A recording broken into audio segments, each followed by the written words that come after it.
You're listening to the Smith House Adventure Show. What are the first like? Actually flying a plane, then solo, bad weather, and night. Yeah, so the first time you fly on phase one, that was really neat. They don't overload that flight too much. A lot of it is just going out and just getting a feel for the plane, experiencing stuff for the first time, and just kind of getting your brain kind of accustomed to that new environment. And take a second, look outside, go, holy crap, this is pretty cool. I'm getting paid for this. This is amazing.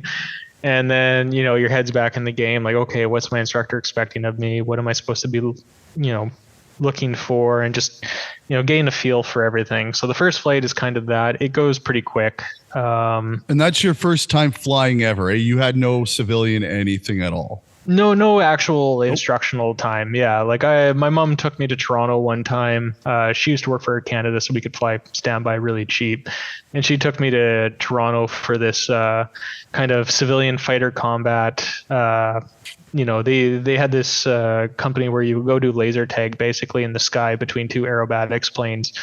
But at that day, there was no second plane, so I just went up with basically a former F-18 pilot, and we went and did aerobatics in this small aerobatics plane, which was just a ton of fun, right? And that also kind of helped cement in, like, oh, this would be such a cool thing to do for the rest of my life, right? And so that's kind of my prior flight experience before actually learning how to fly.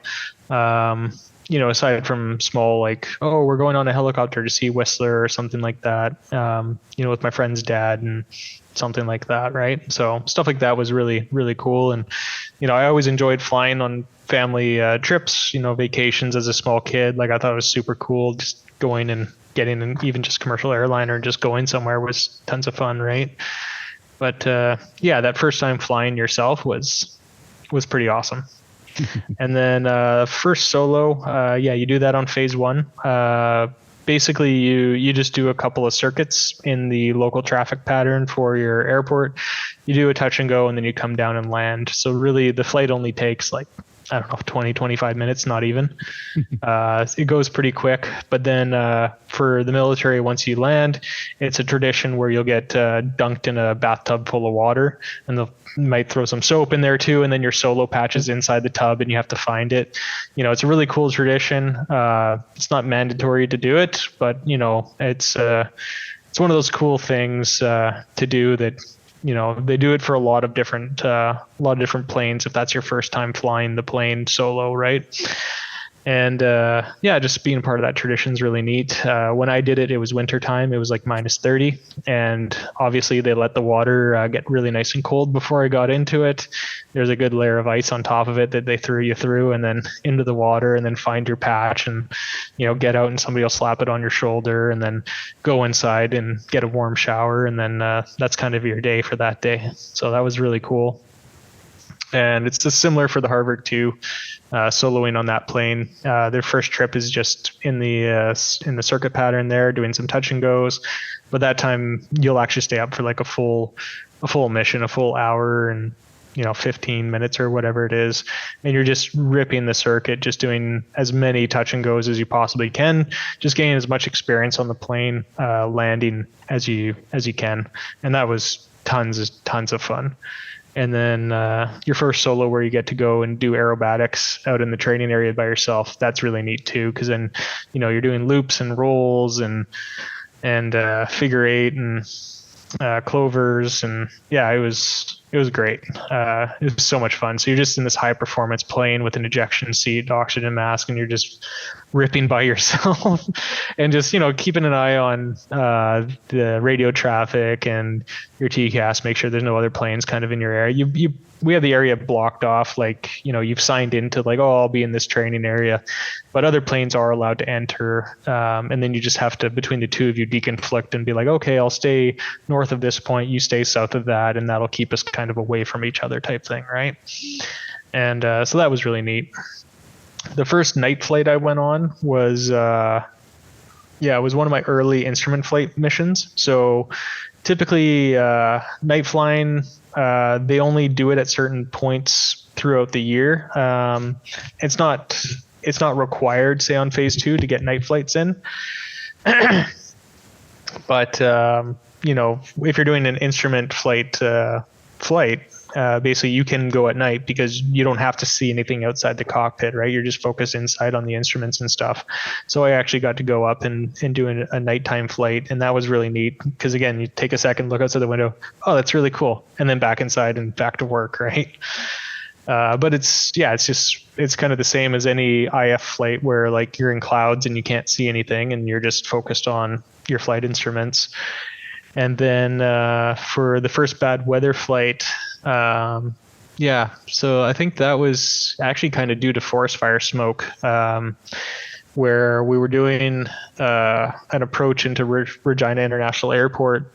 And in the missed approach, I remember, we leveled off, but because it was all smoky and you had no outside references, even though it was an IF flight, but even then, like, it still kind of felt like you're pitching back, and it was just like, your instincts to push forward, but you're looking at your instruments and you're straight and level. And so you have to fight that urge. And, that was pretty neat. And so sometimes when you're in clouds or you're in periods of low visibility, like that's one of the things that if you're flying IF, you need to always be aware of and trust your instruments and not just follow what your brain is telling you or your equilibrium is telling you, because it can be very, very wrong. That's crazy. Yeah. Now, when you were kind of in that bad weather, was it like a really bad storm or just kind of like not nice, but it wasn't like, oh, we landed, thank God? Yeah, I've definitely been on one or two flights where, like we were coming in on an IF mission. Otherwise, if it was clear admission, we wouldn't have even taken off in this weather, right? But there's definitely a few times where we were approaching minimums, and it's still just, you're in the cloud, right? And then, you're coming up to your decision altitude or your decision height. And then, and you do this in the simulator a lot. Well, they'll put the weather right at the minimum. And so like 10 feet before you hit your decision altitude, like the clouds will part and you'll see the runway and then you can land, right? But then doing it for the first time in real life is pretty interesting as well, because you're like, we might actually not come out of the clouds, and then we're going to have to execute a missed approach. And then you have to go around again for another approach. You're gonna have to talk to the terminal controller and get approved for another approach, and you have to come in and try it again. But then you're gonna have to start going, okay, like how much fuel do we have? How far away is our alternate? What's the weather at our alternate right now?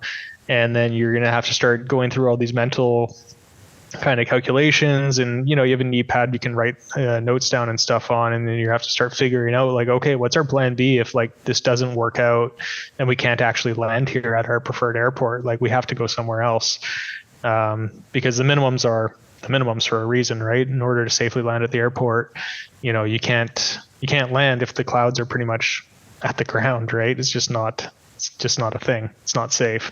There are aircraft who can do it, but it's certainly not our training aircraft that we're in right now as basic trainers, right? So thanks for your time. Please like, subscribe, and comment to help grow the show. And remember, get back up.